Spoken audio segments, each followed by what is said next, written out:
hopefully we're mostly past that.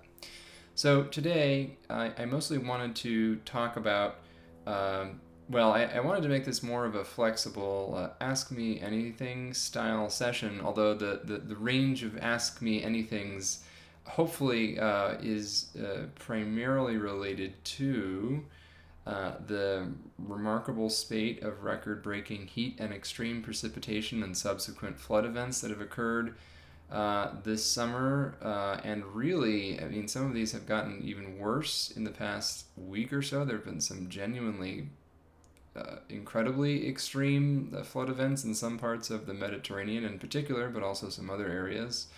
We can talk about that. And the developing El Nino event and its implications either broadly or specifically for California and the western US. So I don't have a long monologue in mind today. I mostly wanted to address questions that folks had from one or more of those areas. So I'll leave a lot of time for interactive Q&A today.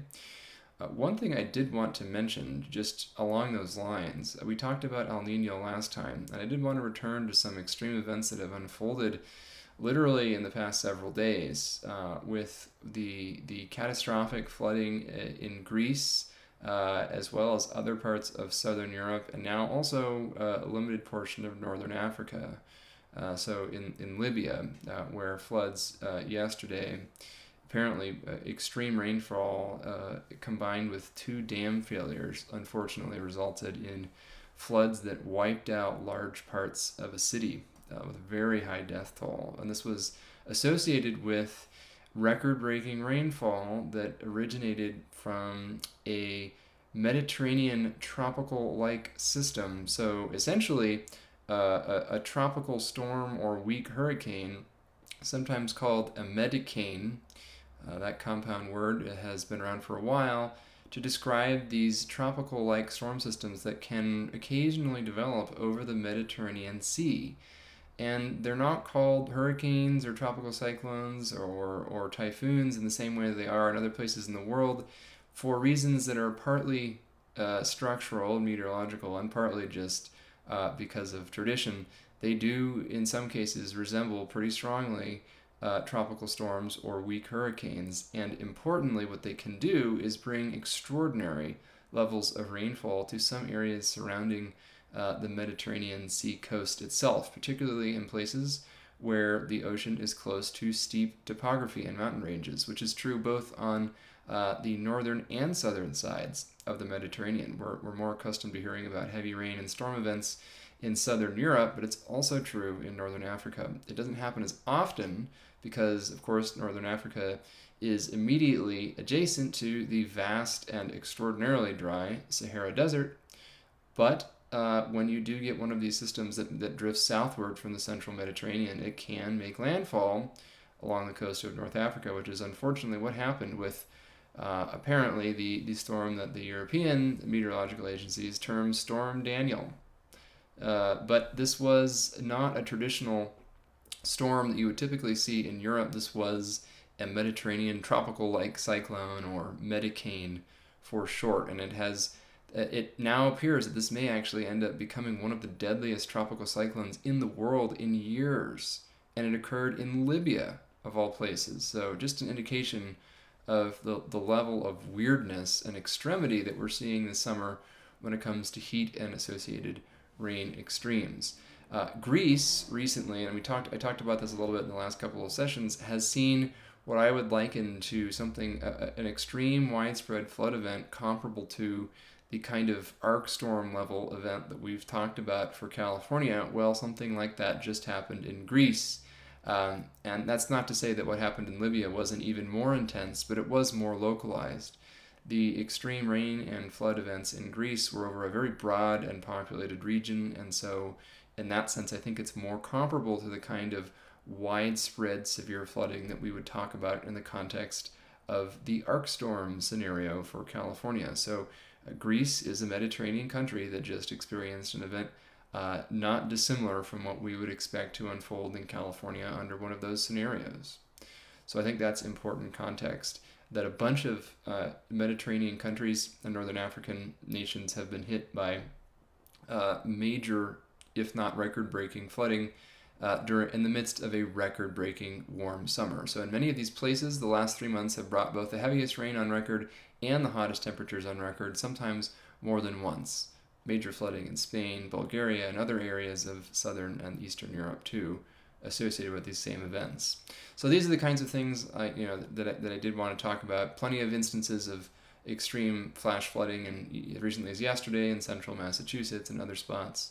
So there's just a lot going on everywhere still, and this has been true for a long time now, and it's not really letting up.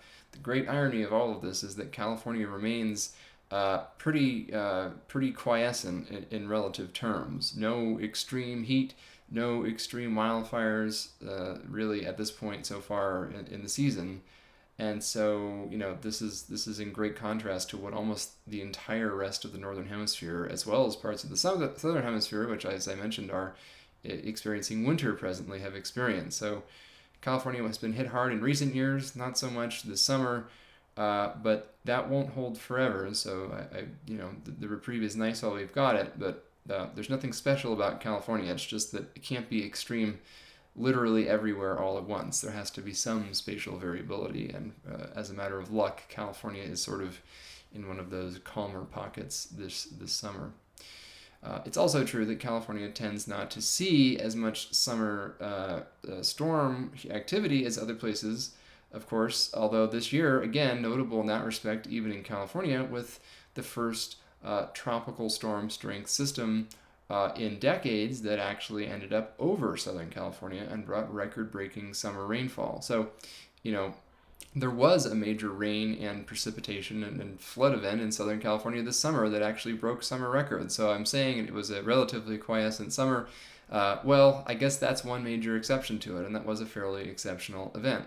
So that is worth reflecting on, that even California, a place where coastal California, where it doesn't really rain in the summer, it sure did rain this summer, at least a big time, associated with Tropical Storm Hilary. There's a little bit of background noise. I'm going to go close a door here, so just excuse me for 2 seconds here.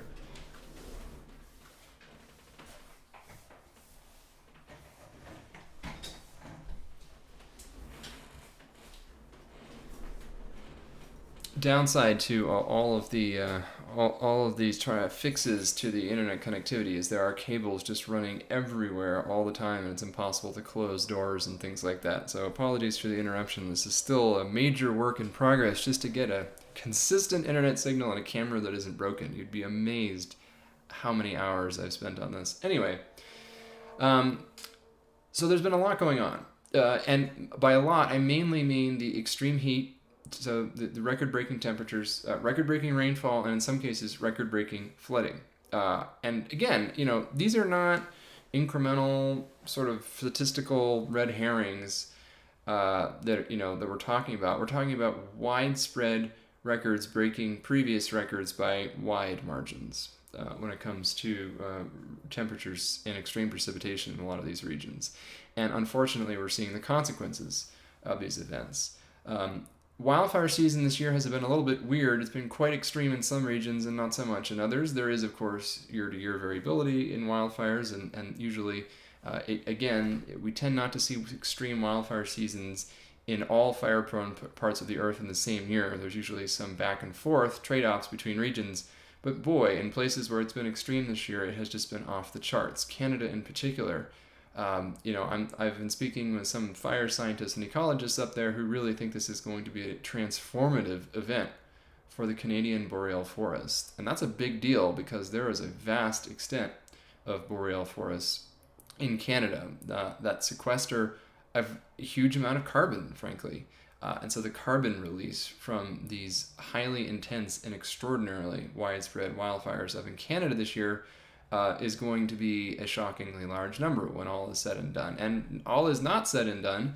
A lot of these fires are still burning with significant intensity in parts of western and northern Canada, so up in the Northwest Territories in particular, as well as portions of British Columbia. And the outlook for this fall is for drier and warmer than average conditions in a lot of these regions. So, I don't think these fires are going to be out anytime soon. Some ecologists and fire scientists have even pointed out that the extent and magnitude of the fires this year it's likely that there will be at least a few fires that overwinter. So these so-called zombie fires that, of course, they become much less active and mostly are smoldering underground or in peatlands or in root systems, but they may actually spring back to life again in 3 to 6 months once conditions start drying out in spring again. So the legacy of this fire season won't end this year either in terms of the carbon emissions from the boreal forests in Canada, or even in terms of the fires themselves, some of which may, at least in isolated cases,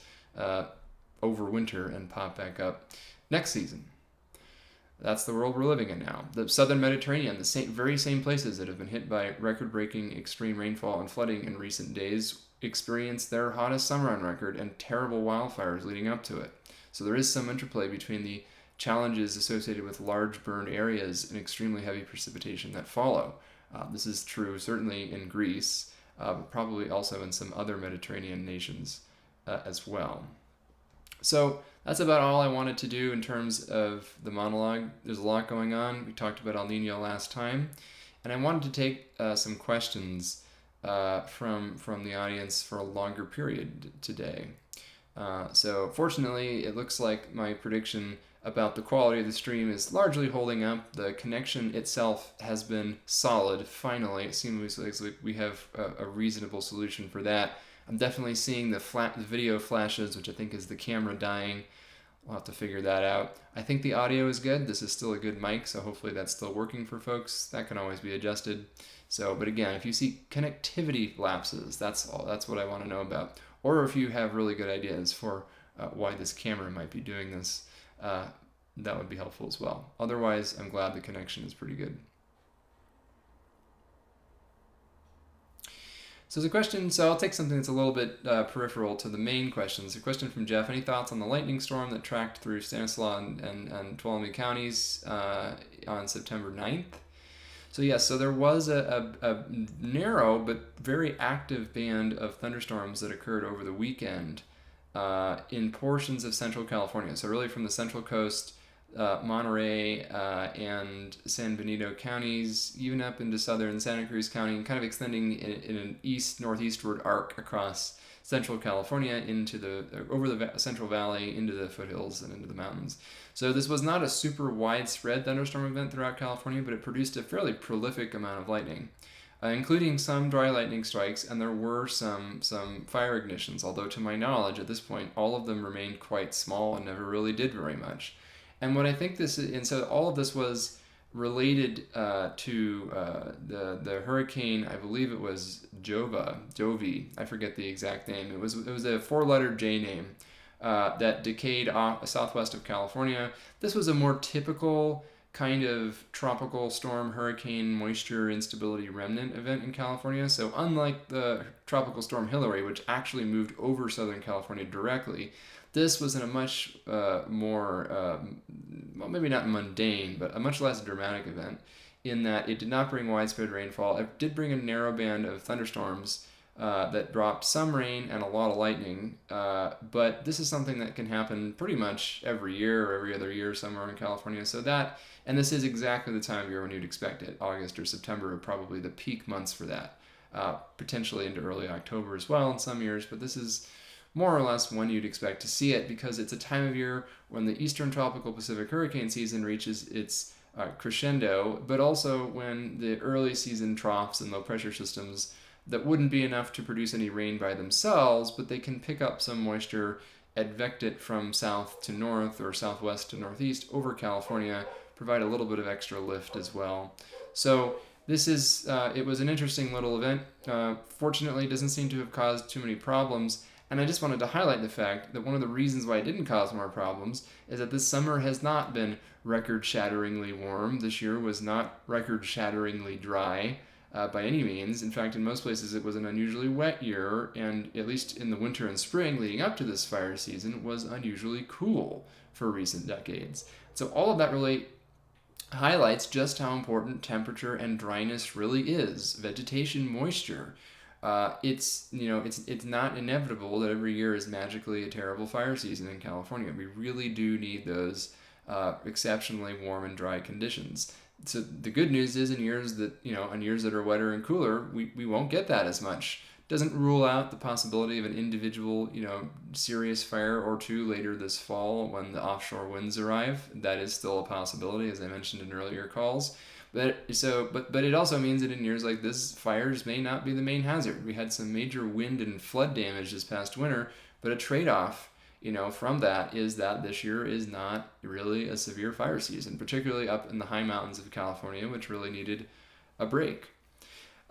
But the corollary to that is that unfortunately in our warming climate, we do know that as temperatures rise, as the evaporative demand by the atmosphere increases, the atmospheric thirstiness, if you will, the propensity of the atmosphere to extract more and more moisture from plants and the soils, what it means is that we will see more and more extreme fire years like the ones we've seen over the past decade or so. But it doesn't mean every year is going to be like that, because in our era of increasing precipitation whiplash in California, we will see some years that are really wet, like the one we just experienced, and those may not be the big bad fire years, unless they're followed by an extraordinarily hot and dry summer. That may happen sometimes, but it didn't happen this year, fortunately, so we're not dealing with that. And I will point out then what this means is that we do have some predictability about fire season based on what happens in the winter and spring that precedes fire season. So, I made some pretty explicit predictions. Other folks did too. The interagency fire centers made these predictions, all of which were pretty consistent with what actually happened this year. Not because we're particularly great at predicting the climate several months in advance in terms of seasonal prediction over the summer in California, but mainly because there is a pretty clear relationship between the antecedent dryness in different ecosystems and their flammability. And this year, the antecedent dryness was very low. It was quite damp, moist, and cool. And it stayed that way for a fairly long time this summer. So again, looks like it will be a relatively quiet fire season overall in California, except for the portions of northwestern California that has seen major fires recently. Those are calming down now. They could flare back up since it hasn't rained significantly in the last few days if there's a wind event. And as always, the Central Coast, the coastal areas in California could always see a serious fire event if there's a big dry offshore wind event later this autumn before we get a big drenching winter-like storm. So that hasn't happened yet, and so that remains on the table until it does. But right now, the benefit is that we just got a significant lightning event in Central California, and it only resulted in a couple of fires that kind of sputtered away in the underbrush and smoldered and didn't really go anywhere, and as far as I know, were either extinguished or used to accomplish some management goals because they were burning at such a low intensity. So, interesting little tidbit there. All right, I'm going to keep going down the questions list here.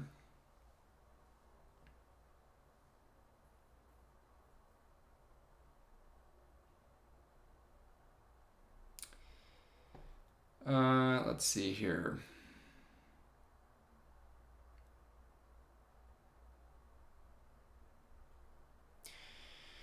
Question from Nick regarding the last session where I spoke about the easternness of the currently developing El Nino and why that favors increased California impacts in winter in terms of hydroclimate. Could you be more specific what it means to be east? The ocean near California is technically east. So all that's a good question.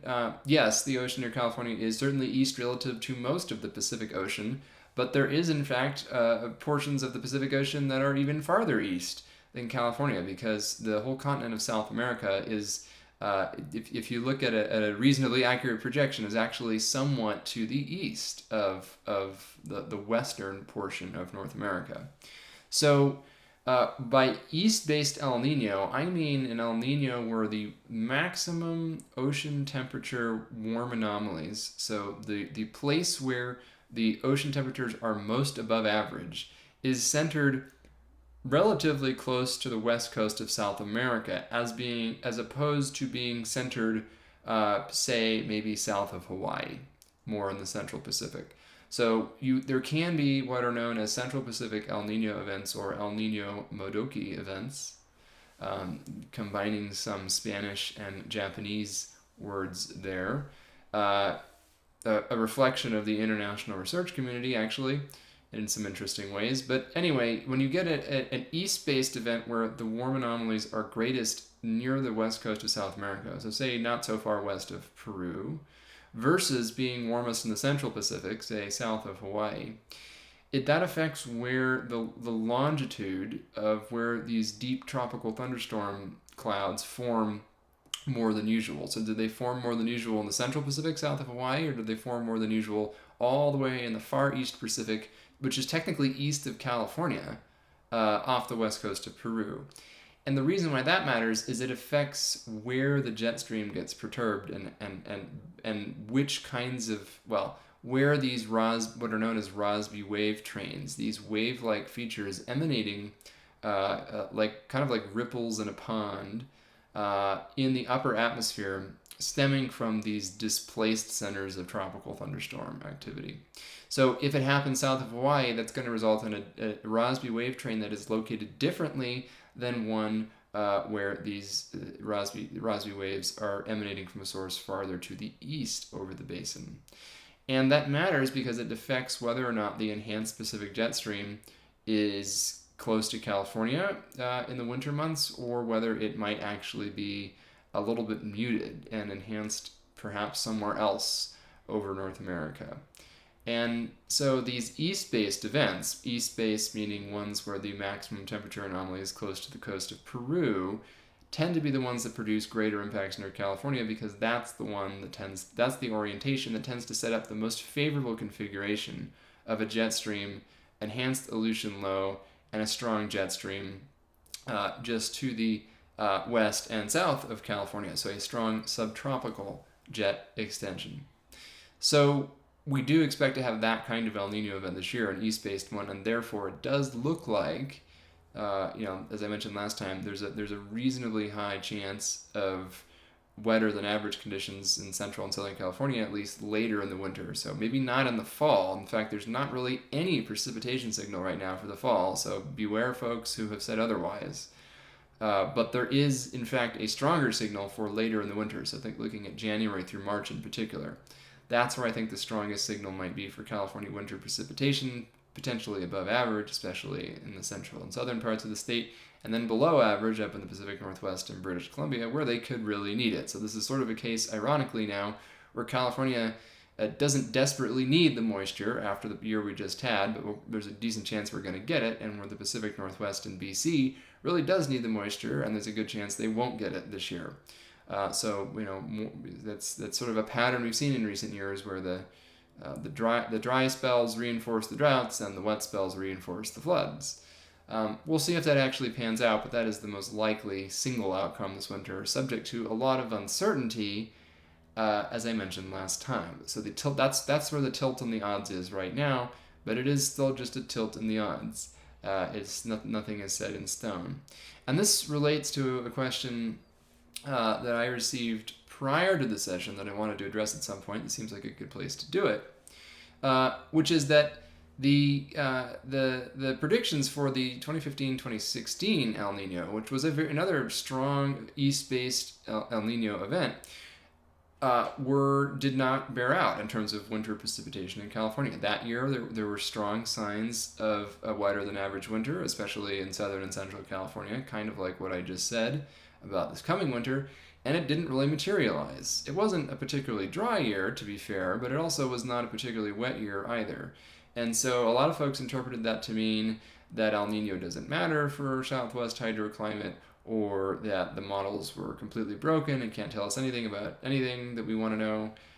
The reality is more complicated than that. And I told you at the time that despite the appearance of a predictive failure, I would still make the same prediction if we got another strong east-based El Nino event in the years to come. And that's what we've got now, and that's what I'm doing. So why am I doing that? And why do we think the models said what they did about that season and then were wrong? Well, first of all, as I mentioned, seasonal predictions are inherently probabilistic. So this is not like a weather forecast saying it's likely to rain Tuesday afternoon in San Francisco. That's not the same thing as saying there is an elevated likelihood beyond what there would typically be that this winter in Los Angeles we'll see more rain than the average amount of rain for that season. The reason why that's different is in the first case, the deterministic one, you're making a specific weather prediction about what's going to happen at a specific place at a specific time.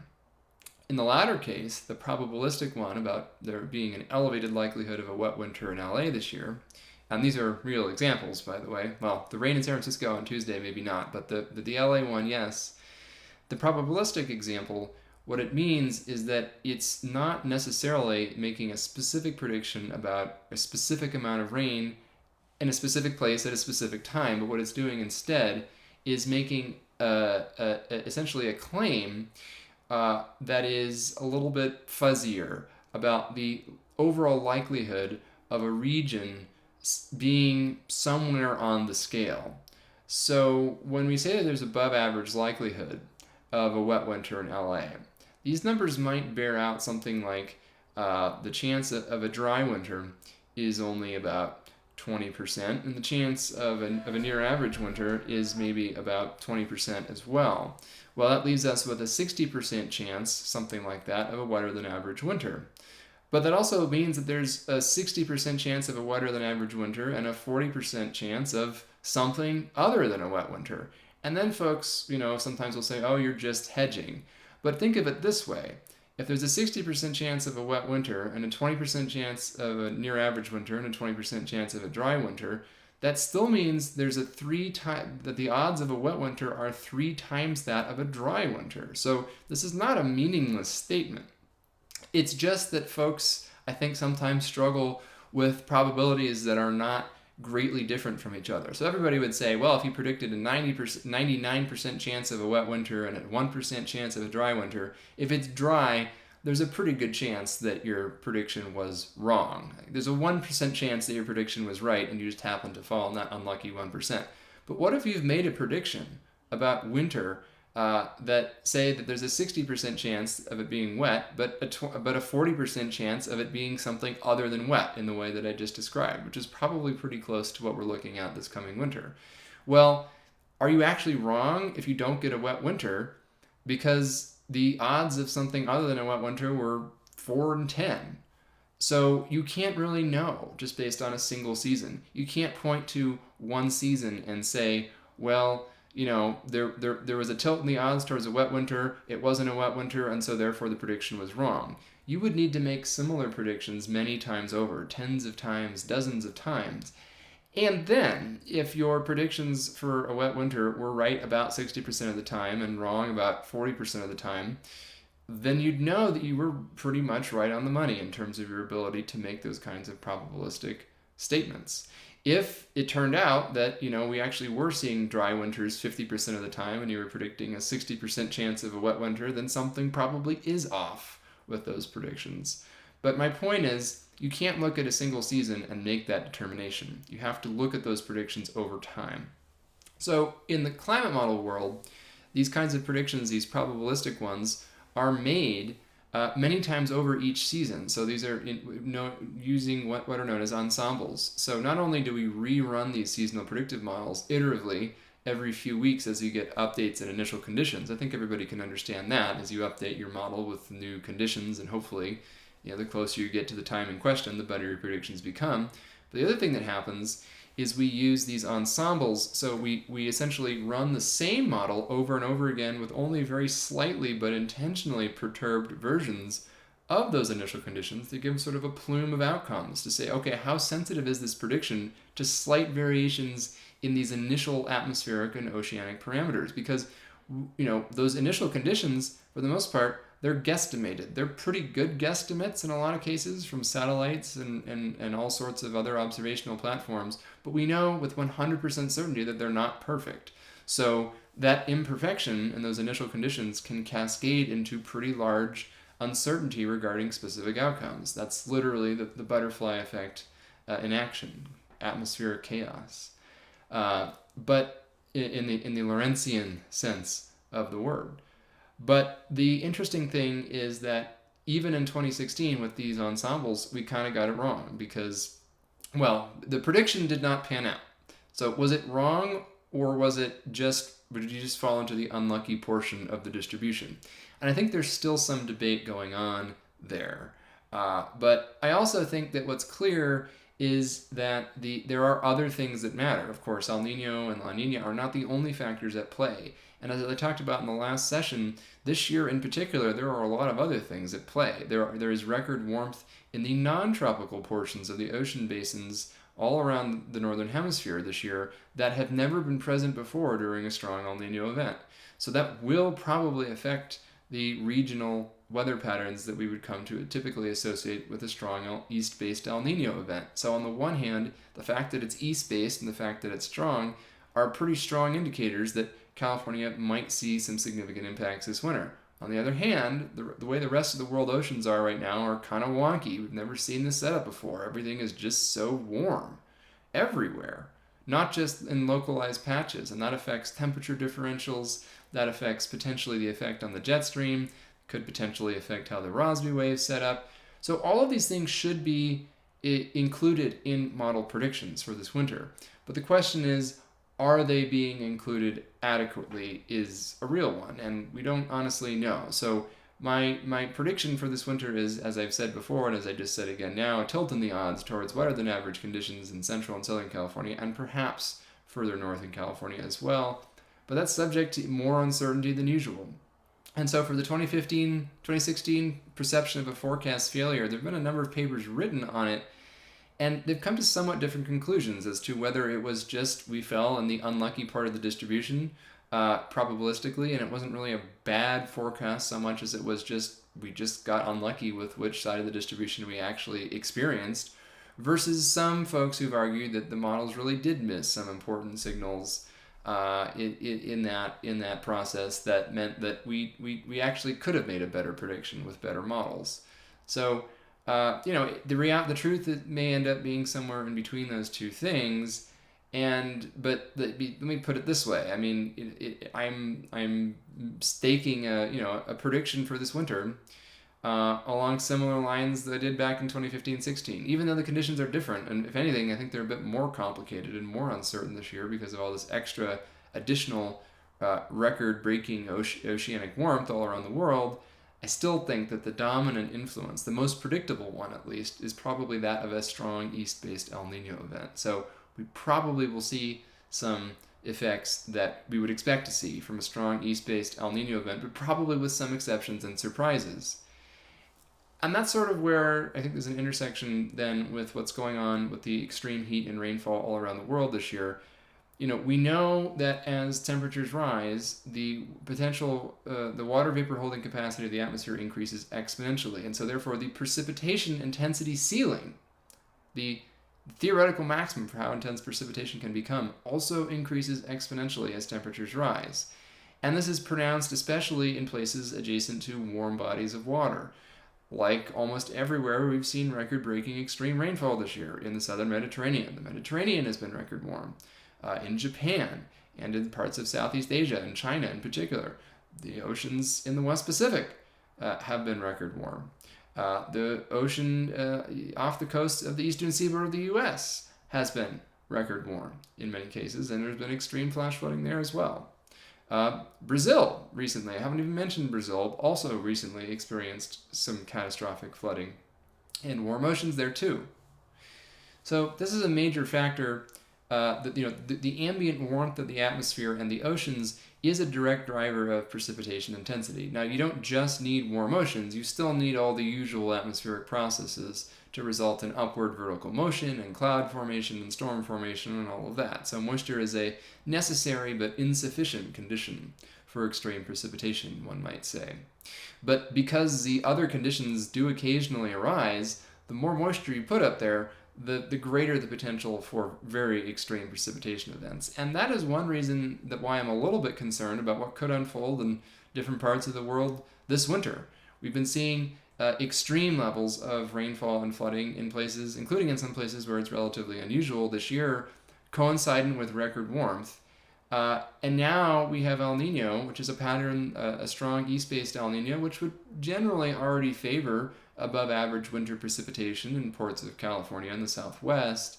We also have a really warm North Pacific Ocean. So we don't just have warm temperatures in the tropics, which indirectly affect California winter precipitation, they don't really do so by giving us more moisture so much as they do by changing the jet stream so that it directs storms directly towards us.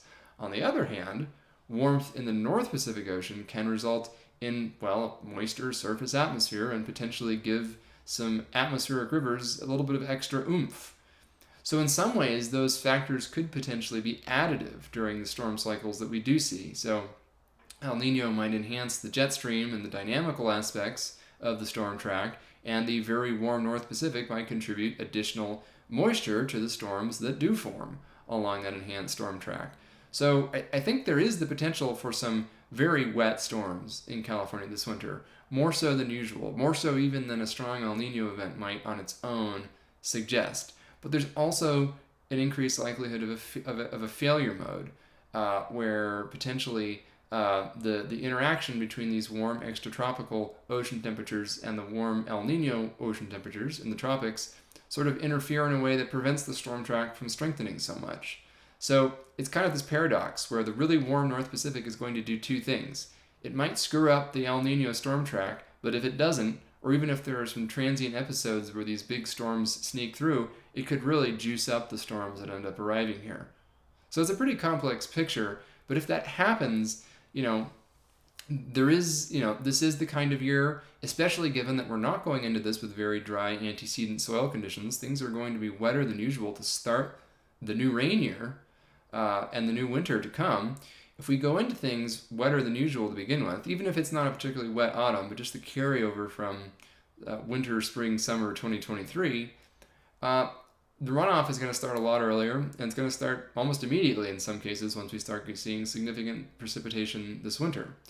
And it's unlikely that the precipitation in the mountains this winter will be as cold as last winter. We'll still see heavy snowfall, of course, at really high elevations, but I think this is much less likely to be a year where Lake Tahoe level elevations are going to be buried by huge snowfalls. It's much more likely that we'll see alternating rain and snow at that elevation and potentially some significant higher elevation rain events. So my sense is that the flood risk this year probably will be elevated in central and southern California, and in particular probably in the southern Sierra and in the foothills and then the San Joaquin Valley in the portion of California that drains the watersheds in the southern and potentially the central Sierra Nevada. That's sort of where I would be really focused this year on trying to be proactive about mitigating risks, because this is the kind of year, no guarantees, but there is a tilt in the odds towards conditions that would probably elevate flood risk in the central and southern Sierra and the watersheds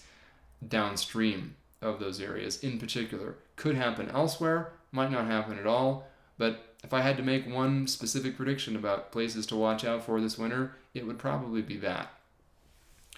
All right, so that's another very long answer, but I think it probably addresses a few other questions that have come through since. So I will continue down the list here. We've got about 15 or 20 minutes left in the session today.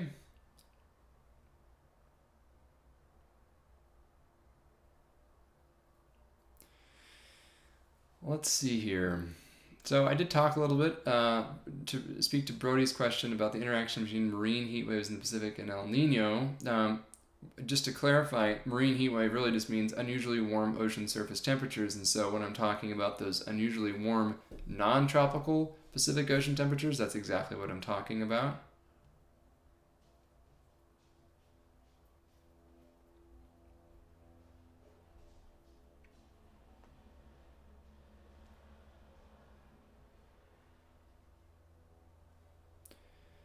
Let's see here.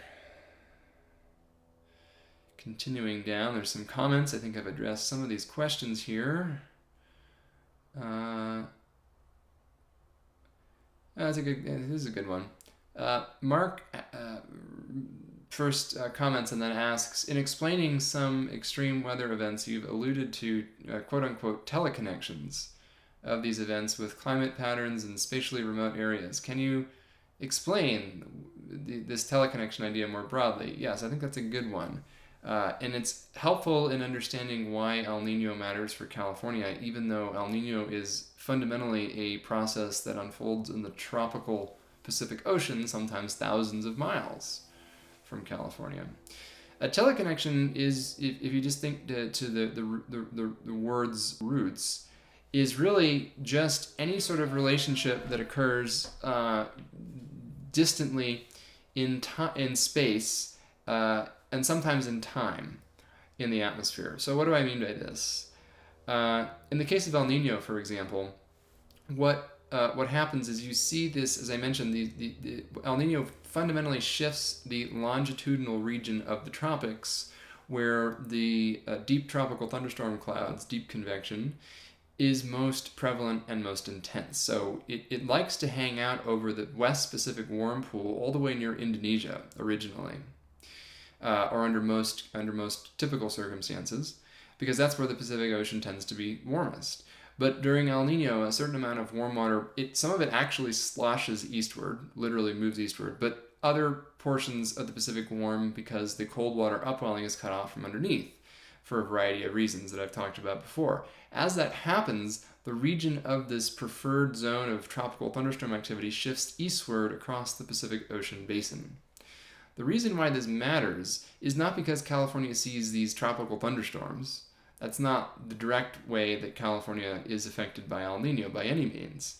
Instead, what happens is where these tropical thunderstorms form affects the kind of waves in the jet stream that form and emanate northward, essentially, poleward, into the northern hemisphere mid-latitudes, which then that is where California exists, at the margins of the subtropics and the mid-latitudes.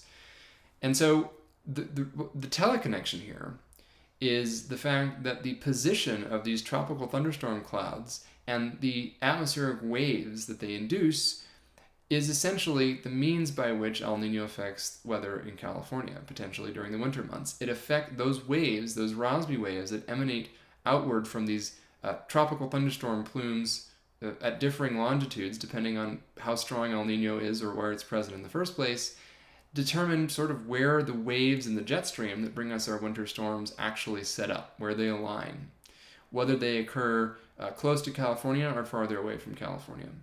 And so the teleconnection is essentially this idea of action at a distance, where it's not that El Nino is directly shifting thunderstorms eastward and so California is getting thunderstorms. It's instead that because those tropical thunderstorms are shifted eastward, the indirect effect they have on the jet stream is the teleconnection that might bring enhanced odds of a wet winter to California.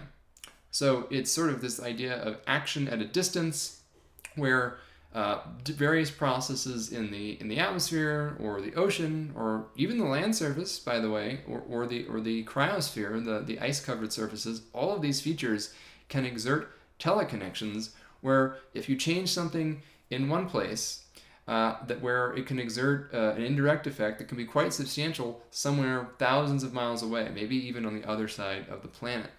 And this is actually a pretty fundamental notion now in studying Earth systems in a warming climate, is that when you set up a lot of these modeling experiments, you actually find that you give a kick to a system in the ocean or the cryosphere or the land surface or the tropical rainforest in one spot, and sometimes the maximum climate influence ends up showing up half a world away in ways that are not very intuitive, but make sense physically once you are able to trace it backwards in the model world or in the real world too, because we can confirm that a lot of these teleconnections, they're not artifacts of these big computer simulations. They're quite real phenomena that unfold in the real world, and it's somewhat remarkable that these computer programs, which do not have anything explicitly coded into them about these relationships, still in many cases reproduce them, and they do so pretty well for El Nino, which is one reason why we can actually, to a certain extent, rely on their predictions regarding what might be coming up seasonally.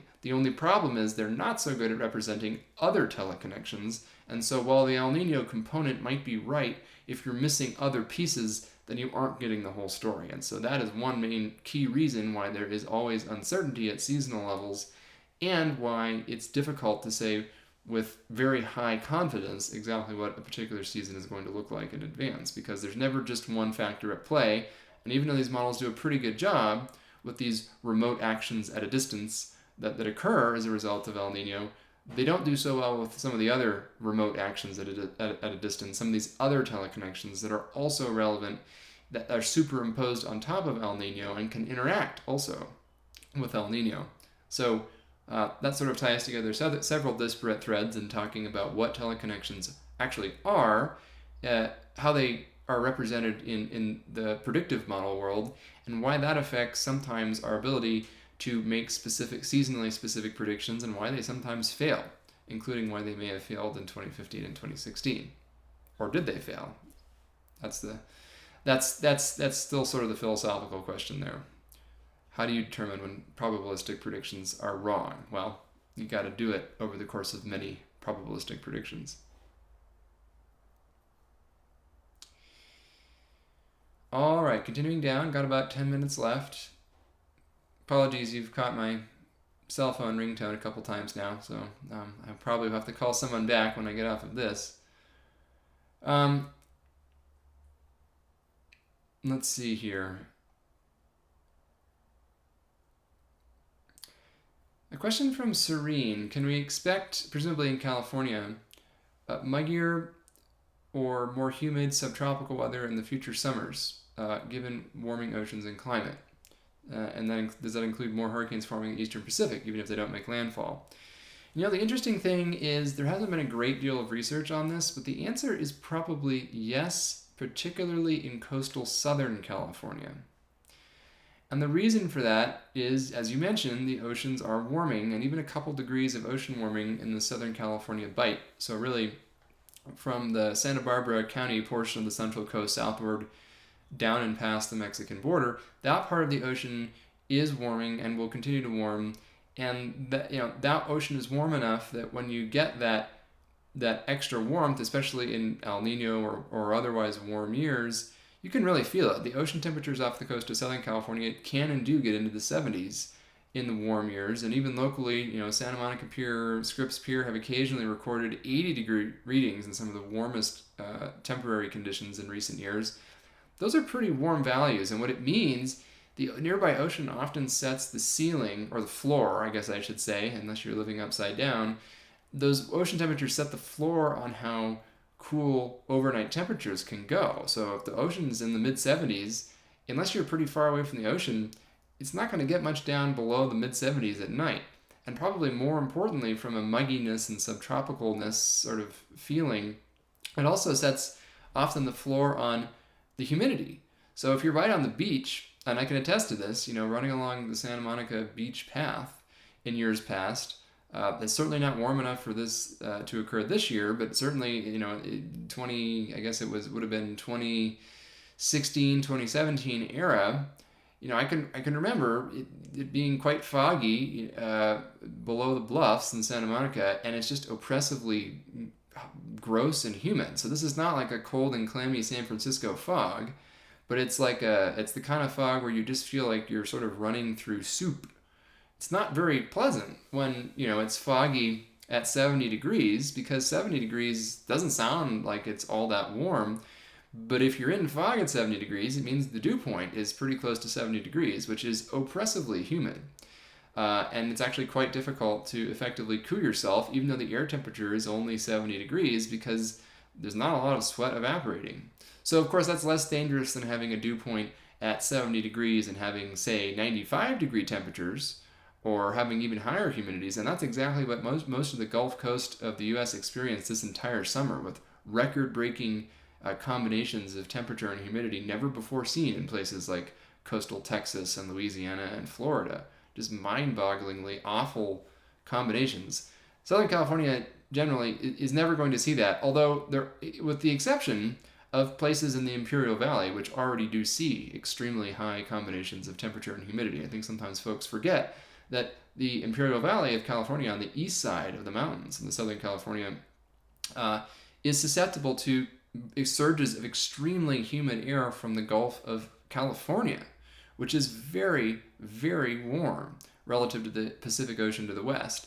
And so you can get a taste of that if you're ever in the Imperial Valley Brawley, Salton Sea area, and sometimes that extends up into the Coachella Valley during some of the more humid heat waves as well. So it isn't always a dry heat in the deserts of southeastern California. In fact, sometimes it's a very humid heat where ironically you can go to the coast to have lower dew points and more comfortable, less subtropical air masses.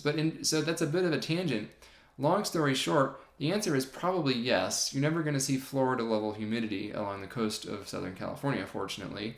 And I don't think that's going to be as common in Northern California because that deep water upwelling off the Golden Gate and along the north coast really helps keep coastal temperatures down and limits coastal humidity most of the time. Although even sometimes when that does go away, it briefly went away for a few days earlier this summer, and you really felt it even when the ocean temperatures rose up just into the 60s off the Golden Gate. It felt pretty humid in Northern California.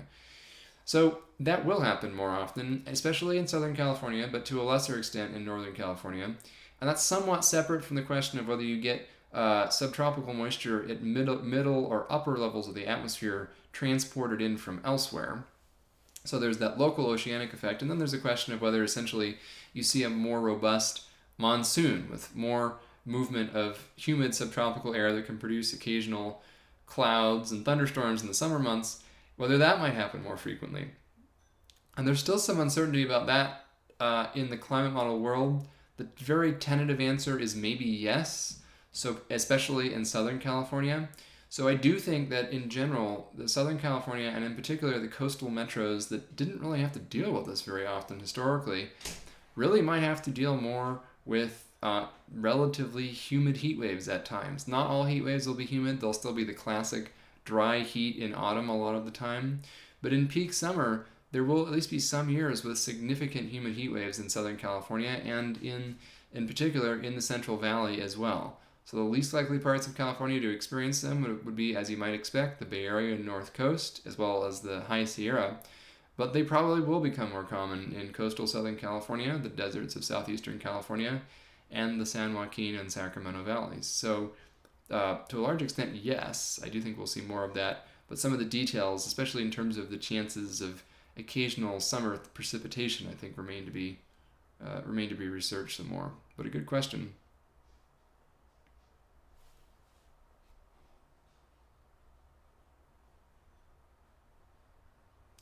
So I got time for answer one or two more questions perhaps in this session. So I will see what we've got between here and the end.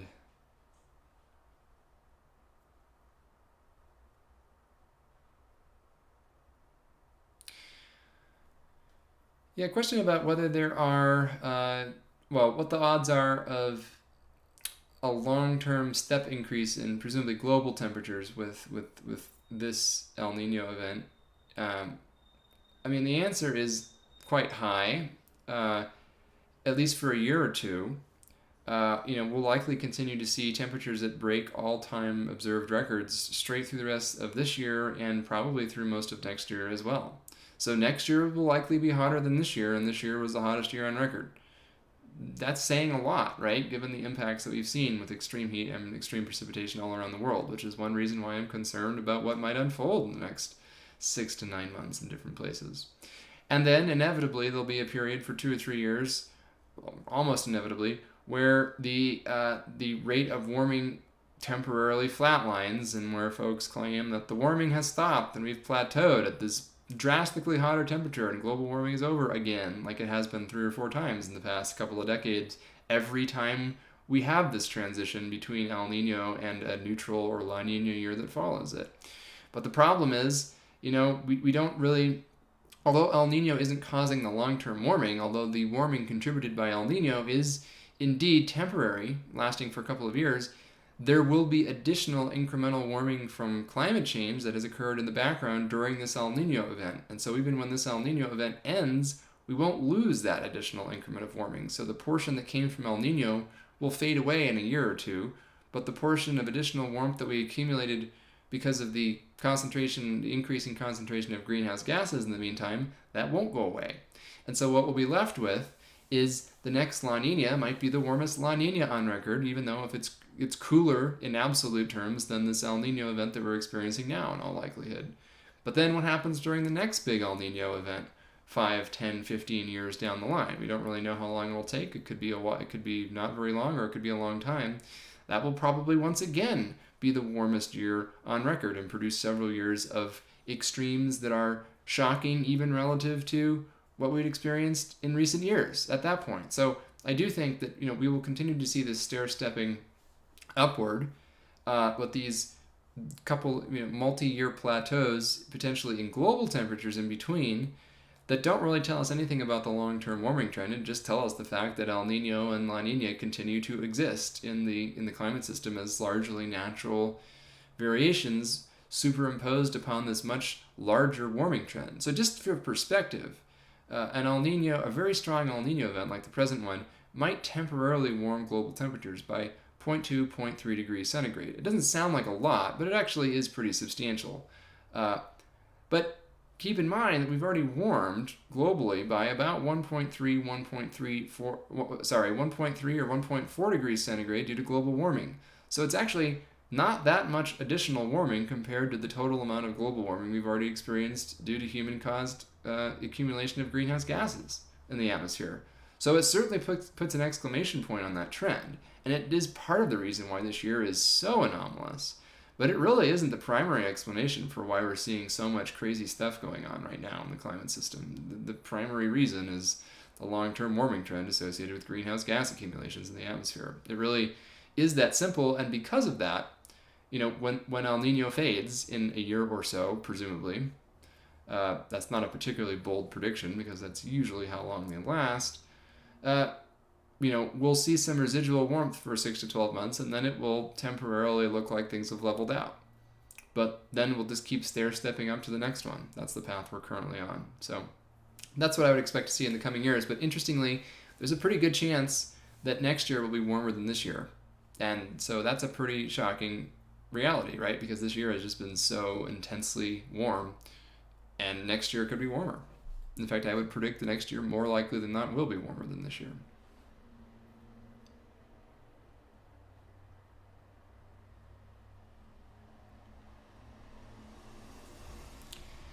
Oh yes, and I think let's see. I'll take we're at the hour, but I'll do a couple more quick answers.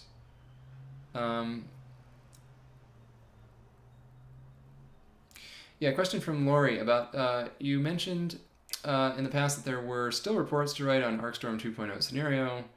Are you waiting for funding, or when might these reports come out? Yes, we are still trying to work on this. Unfortunately, the level of support and funding really kind of cratered, ironically, in this year of significant flooding in California, so it's been really difficult to move the needle. I do think that the Department of Water Resources has found enough to allocate to sort of outsource some of this flood modeling, so we will, I do think, eventually get actual flood maps for ArcStorm. So that's good. That's a really important piece of the puzzle. My colleagues at DRI, the Desert Research Institute, have been working on some web apps to visualize this. But unfortunately, our proposal for the University of California Climate Initiative was not funded to really dig into some of the societal and economic impacts and how to sort of avert some of the potential losses that, it wasn't deemed a high priority. So we'll have to move on, I think, from that, unless there is, a sudden burst of support in the near future. So it's been, I think, still a very worthwhile experience, particularly given that I think we will get these flood maps that Department of Water Resources is funding and may be produced by some of the modeling tools out of Oak Ridge National Lab. But at that point, we don't really have any more bandwidth to do the full-scale tabletop exercises that we really wanted to do to really move the needle on preparedness. Unfortunately, it just seems like it's still a very uncomfortable pill to swallow. A lot of folks, I think a lot of the feedback I've gotten is folks would rather not think about it. And I think that's the range in emotions that stem from hearing about the potential risk of a widespread catastrophic flood in California have ranged from what I would kind of expect that they would be, which is, okay, we got to do something about this. We got to figure out what the risks are. We got to mitigate them as much as possible. And we can't mitigate everything. You can't plan your way out of it, out of all disasters, but you can definitely do a lot. And I think it's just been Maybe the sentiments would be different after the last couple of summers, just all around the world, just seeing what has happened in different places. I do think that, again, as I mentioned, that what had just unfolded this month in Greece is very analogous to a California level arc storm kind of scenario, except that arc storm might be over a somewhat broader region because California is a pretty big place. Nonetheless, that's a pretty good analog, I think. So, we're continuing to be open to ideas, but at some point, I think we'll need to continue to focus our efforts where we have support to do it. Essentially, it does unfortunately come down to that sometimes. So, but I do think that there will be additional flood maps and reports to come, especially out of DWR, and I do think that's a critical piece of this. I mean, I think that it would be really disappointing if we did all of this. We spent essentially 5 years on this, all told, and then didn't have any flood maps. I think that would be a travesty. Fortunately, I don't think that's going to happen. It just is probably going to be it could be another 6 or 12 months before that gets finished, because it took a really long time to get funding for it, so years, and a lot of the funding has been declined. So we'll see. But I do think there will be more to say about it, at least in terms of these flood maps, even if we don't get to the full-scale societal impacts and risk assessments that we really would have liked to have done. And then the last question I wanted to answer was Anthony Edwards' follow-up. Do storms tend to be more progressive during El Nino winters due to the enhanced jet stream, quick hitting versus more frequent number of landfalling atmospheric rivers? This is a good question, and there is some evidence that the kinds of extreme precipitation that you get, if you do get extreme precipitation in El Nino winters, is more due to the large-scale atmospheric setup that favors frequent repetitive storms rather than individual extremely intense storms. So this is essentially because you get a deepening of the Gulf of Alaska low, and that tends to favor atmospheric river families. We do have a paper out on this. This was led by Meredith Fish a couple of years back, where we looked at atmospheric river families and how they occur during different phases of ENSO, El Nino Southern Oscillation, and we do find that you do tend to get in California more of the atmospheric river family type events during El Nino winters. And so really what that tells us is that a lot of the El Nino teleconnection, if you will, since we've already defined that term today, comes from the propensity of the deepened dilution low and the strengthened or the eastward extended Pacific jet to just drive a bunch of additional storms in quick succession into California in these relatively intense episodic bursts. It does mean you can get individual intense storms because you tend to have a jet stream that is closer to California, and so with the right configuration, that jet stream can tend to result in storms that maintain their intensity or rapidly intensify closer to California than would be the case if the jet stream was elsewhere. But overall, it does look like a big part of that effect is just based on where the storm track is and the propensity for it to drive more frequent storms into central and southern California directly as a result of a strong east-based El Nino event. Although again, this year, as I would mention, there is that additional factor, the potential additional juice from that really warm North Pacific. So the extratropical marine heat wave that could potentially add extra moisture to whatever frequent storms an El Nino enhanced jet stream might produce. And so there is the potential then to get both in a year like this one.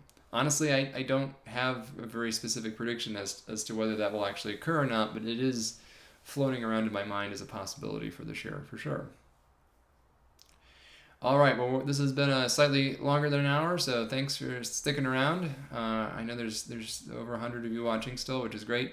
My goal is to figure out some of the remaining tech issues before the next big thing happens in California. It looks like it's going to be a bit of a quiet period coming up for the most part, pretty classic autumn, early autumn, so that's good. I do want to figure out this weird flickering camera issue, although I think the good news is now for the second consecutive session, I haven't noticed any interruptions in the stream itself in terms of video or audio. So the two issues I want to work on are the flickering camera and the fact that it looks like the video stream quality is a little bit fuzzy, although I think if you are looking to use this footage for future purposes, I do believe that the uploaded stream quality after the event should be improved. Let me know if it's not, but I do think the biggest issue has been fixed. Still waiting to figure out the camera thing and maybe the quality issue. I'll take a look at that as well. Thank you again, as always, for joining. And I will try and have another office hour sometime later next week. I hope that there isn't yet another list of terrible global heat and flood events to discuss at that point, but based on a recent track record, there might be yet something else to talk about along those lines. I'll think about a topic for then as well, maybe an update on the fire season in California and Canada and how they're greatly different. They've evolved so differently from each other this year in particular. All right, thank you everybody, and talk to you next time.